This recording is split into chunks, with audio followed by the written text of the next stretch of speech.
കുടുംബസ്ത്രീയും കുഞ്ഞാടും, അതായത് ധ്യാൻ ശ്രീനിവാസൻ്റെ സിനിമ.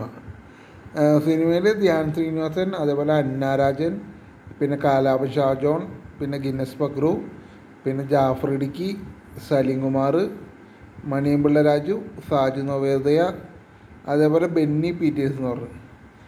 ഇത്രയും പേരാണ് അഭിനയിച്ചത്. അപ്പോൾ ഇതിൽ ധ്യാൻ ശ്രീനിവാസൻ ഉണ്ടെങ്കിലും പുള്ളിക്ക് അതിലൊരു സൈഡ് റോള് പോലെയാണ്. അത് സൈഡ് റോളല്ല, പുള്ളിക്കല്ല അതിൽ മെയിൻ റോള് എന്ന് പറഞ്ഞാൽ ബെന്നി പീറ്റേഴ്സ് എന്ന് പറഞ്ഞൊരു പുള്ളിക്കുണ്ട്. പിന്നെ അതേപോലെ തന്നെ അന്നാരാജനുണ്ട്.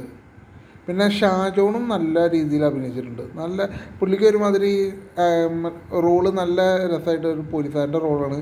പുള്ളിക്കാരൻ നല്ല രീതി ചെയ്തിട്ടുണ്ട്.